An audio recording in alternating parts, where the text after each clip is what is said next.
Okay, right. So I'm here today at the invitation of the AIF to set the scene for today's event.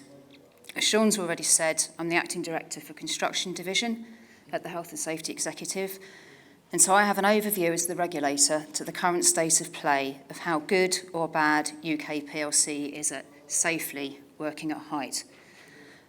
The most current statistics published have reported 147 workers have been killed in 2018 to 19, and 40 of these have been fatal injuries as a result of falls from height. It's disappointing that this is an increase on recent figures. For example, there were 35 deaths in the year 2017 to 18. We count from April to April for our stats. An annual average over the period of 2014-15 to 2018-19 of 36. We also shouldn't forget that the Labour Force survey estimates suggest that HSE only receives about 50% of the specified, which is previously known as major incidents, and less than 7-day RIDDOR reportable injuries. So there's quite a lot that happens that we don't know about, or we don't find out about it through RIDDOR. So there's some questions that I kind of want you to start putting your minds to while you're here today. First one, why has there been this increase? Is it a statistical blip? Is it something that you and I and HSE need to worry about? What can we collectively do about it? So I think it would be useful to have a look at the situation in the rest of Europe, which is the slide I have here.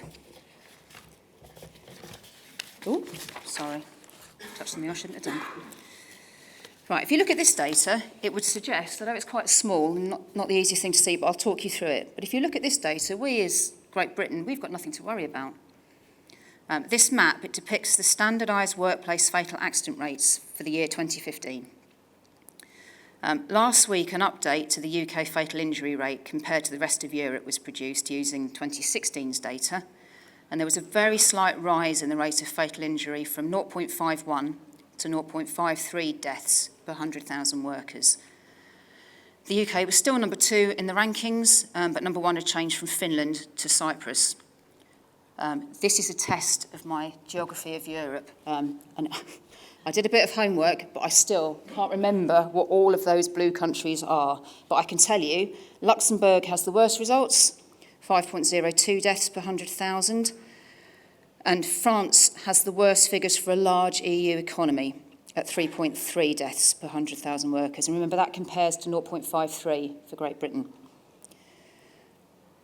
If you look at the 3-year average from 2013 to 15, we have the UK has the lowest incidence rate at 0.53, with Romania and Lithuania at the bottom of the league table at 3.52 and 3.49 respectively.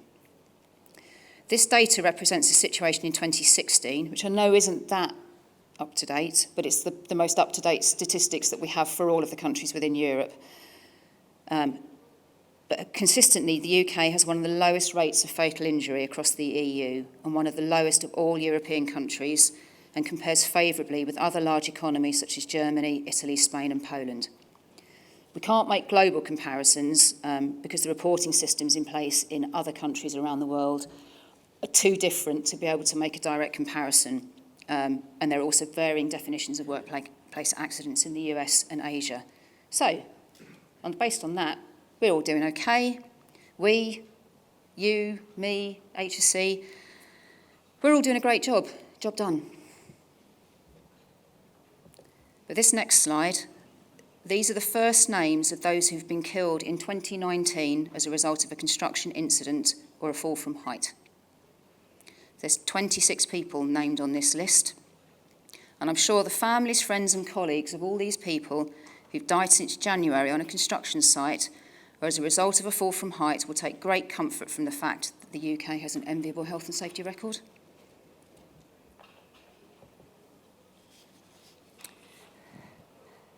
So you here today, as a members of AIF, I'm sure you'll be disappointed to know that those highlighted in this slide are the 14 of those deaths, so the ones that you've got in red there. These 14 deaths were reported as falls from height. They include Henry, who was aged 20, Kenneth, who was aged 81, Jonathan, who was 53. They could have been your son, your father, your grandfather, your uncle. And these people make up some of the 68 people up to July this year who've died at work in this year. And 21% of those deaths have been recorded as falls from height. Our aim, collectively, must be to reduce all fatal accidents to zero, and we all need to work together towards that. So, what to do? HSE has a mission statement, the prevention of death, injury and ill health to those at work and those affected by work activities. We also have objectives within HSE to meet the mission that's on the slide, and our objectives are there listed on the slide for you. The objectives are common across each industry sector that we regulate. And HSE, we split the industries we regulate down into 19 sectors based on industry type and risk profile. It's a way that enables us to plan what we do and how we do things differently in different sectors. So each sector of those 19 has its own plan where the top 3 strategic priorities are identified for the next 3 to 5 years and sets out the actions that HSE proposes to take to try and address what's happening in those industries. So I'm here as the Acting Director for HSE's Construction Division. Many of you here today are from the construction sector. So I'm going to focus on the construction sector plan and give you some examples of how we propose to meet our objectives, focusing on the top one, which is leading and engaging with others, which is what I'm here doing today. To give you a bit of background of how we define the construction sector, it ranges from large, high-profile projects down to small-scale works by the self-employed and everything in between. About 2.2 million people work in the sector, and they represent about 7% of the Great British workforce. The industry contributes about £97 billion to the economy every year, and it's dominated by smaller firms, around 84% of which have no employees, and another 14% have 9 or fewer workers. Clearly, there isn't one approach that you could take that would address the issues in a sector like that would fit the bill for everybody. So we need to have a range of strategies in place to drive any improvements in workplace health and safety that will address the diversity of the construction sector. Sometimes HSE will lead this work, and other times we will engage with others to deliver this work with our support. So I'm going to expand on this further with the examples on my next 3 slides, and no doubt you'll hear more about some of these later in the day from other speakers. The first one is industry-led, which is Staying Alive, the inquiry report preventing serious injury and fatalities whilst working at height. The second one is an initiative that's HSE-led, which is the Construction RIDDOR Risk Profile, which I'll explain a bit more to you about shortly. And the third one is joint engagement, which is the safety steps, essential messages for working at height. So this piece of industry-led work, which I'm sure loads of you have seen this report and it looks familiar to you. This piece of industry-led work is welcomed by the Health and Safety Executive. I mean, it's good that questions are being asked about why workers fall from height, and for recommendations to be proposed to reduce the number of falls every year. The inquiry was very systematic, looking at areas including the causes of falls, the regulatory context, and culture within the industry. And this report that you can see on the screen here, this is the inaugural report, and it identifies various recommendations of ways to take positive action to reduce the number of falls. It was really great to see so many people engaging. There were over 60 responses to the questions that were posed by the inquiry from a whole range of organisations and parts of the construction industry. And rest assured, HSE will be working closely with the all-party parliamentary group as its working at height inquiry moves forward. Right, the next one I want to talk to you about is the work that HSE are doing on construction RIDDOR risk profiling. If I say RIDDOR, I hope everybody understands what RIDDOR is. It's a set of regulations that people have to report certain types of injury and accident to HSE. This is work that was undertaken by HSE. It's freely available, and we're currently reviewing the way it works and seeing what we can do to improve it. But I'd encourage you all to have a look and to use it.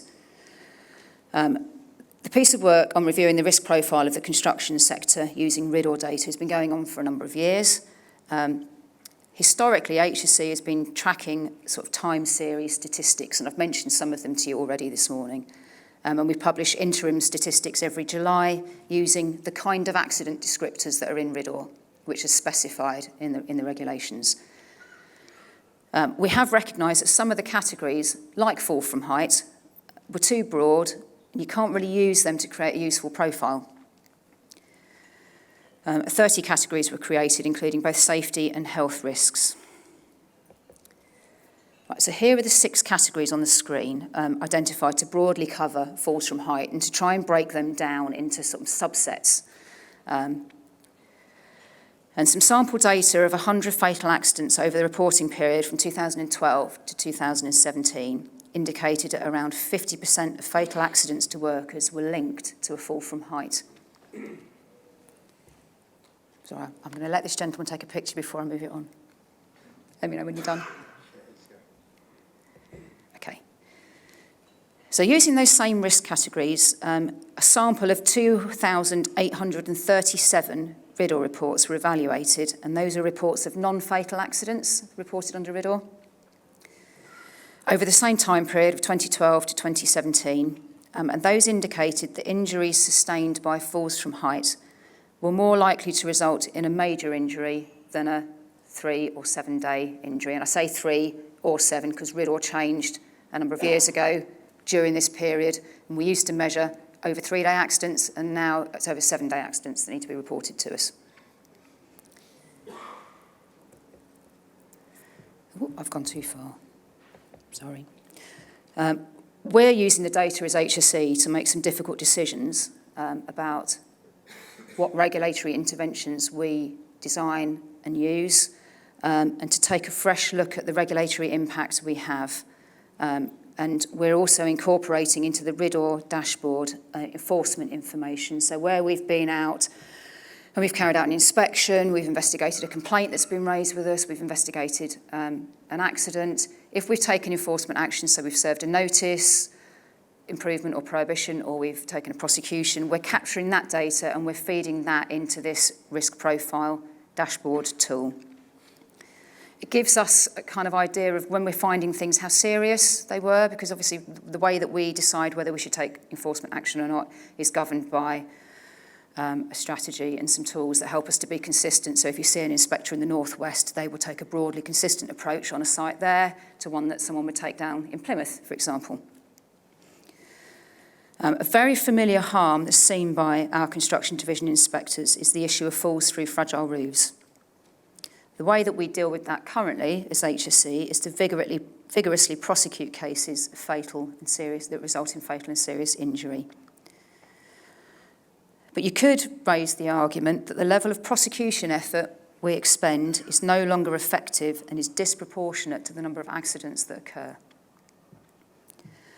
So we as HSE have had to consider whether a new approach is needed based upon getting through to clients who own and operate businesses in buildings with fragile roofs to ensure that their day-to-day safety policies deal effectively with maintenance and access to those roofs. So it's trying to find another lever to pull to achieve the end that we want to achieve, and not just looking at contractors and their performance and the way that they operate on site.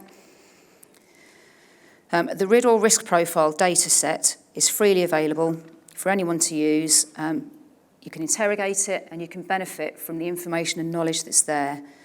It's been released into the public domain as the RIDDOR dashboard. What we've put out into the public domain at the moment is an alpha release, and the web page isn't linked in a formal way to the HSE website. You can access it through any available browser, and we would welcome any feedback that anyone has who's used it, interrogated, looked at it, and thinks, you could, because we are trying to change it, we are trying to improve it. So if you see things and you think it would be really good if you could do this, you could do that, feed it back to us and we'll see if we can incorporate that into some of the changes that we're making. Okay. So the next one I want to talk to you about is working with industry. The way we as HSE do that in the most formal way is through the Construction Industry Advisory Committee and the Construction Industry Advisory Network. And we use the links that we have with industry groups through those two bodies to develop new intervention projects to promote industry ownership of effective health and safety management.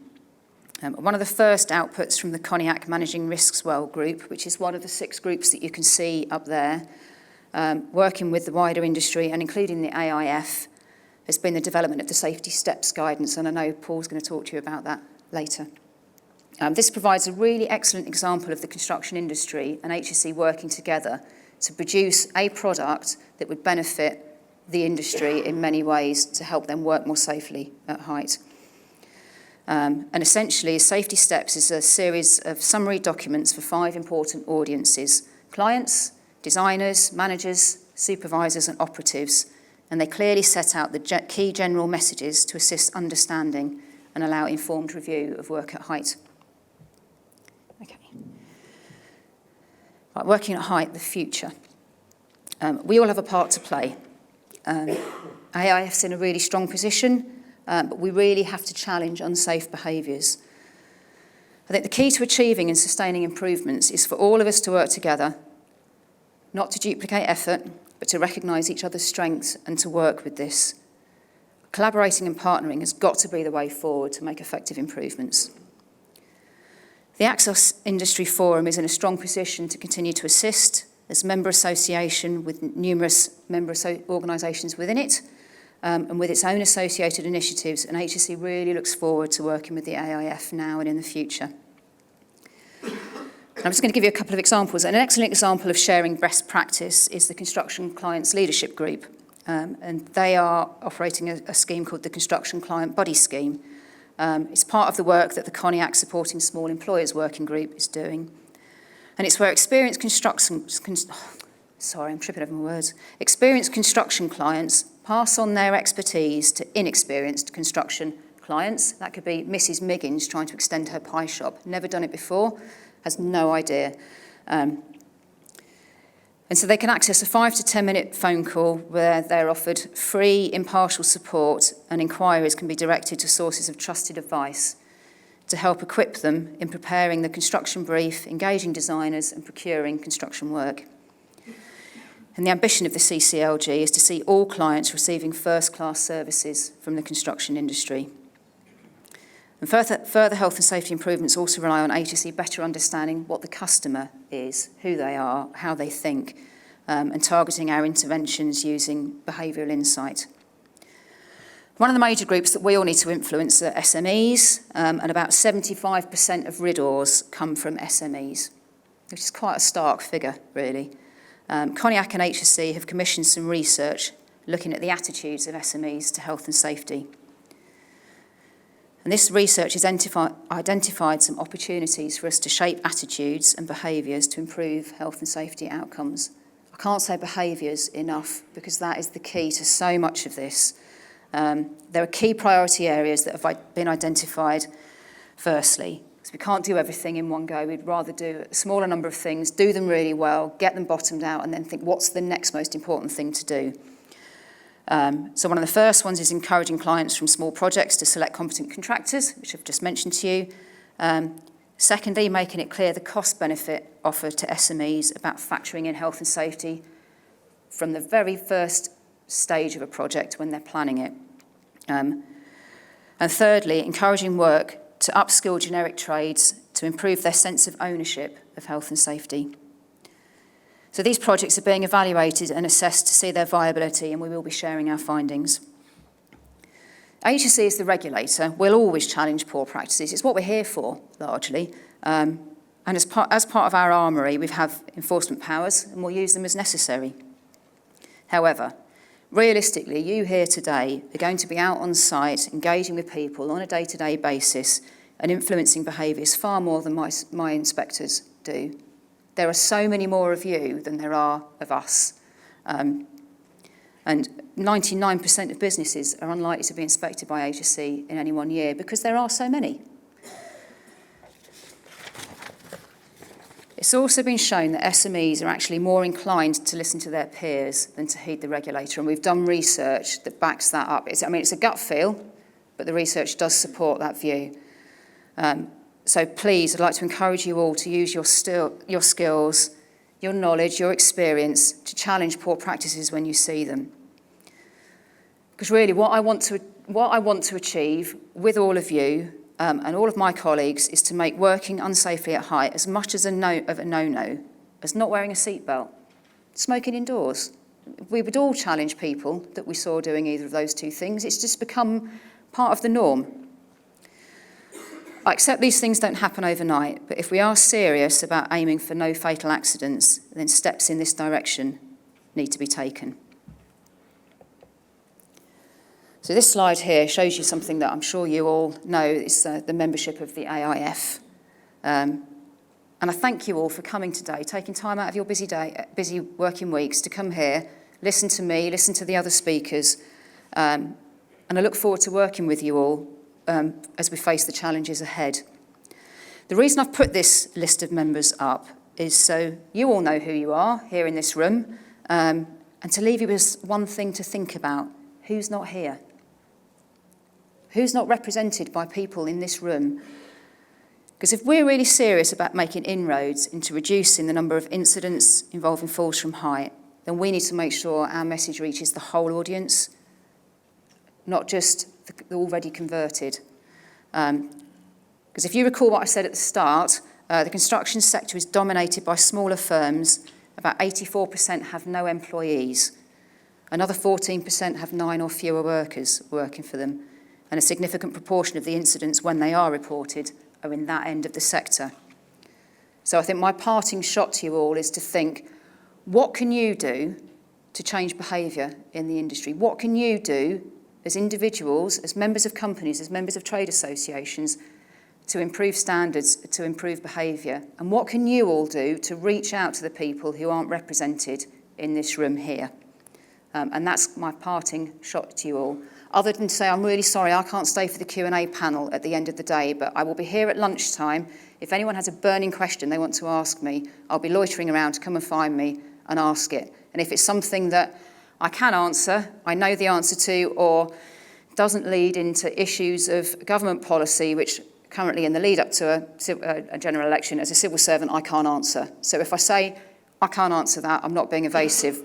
There are rules that prevent me from doing that. So thank you all for your time and thank you all for listening.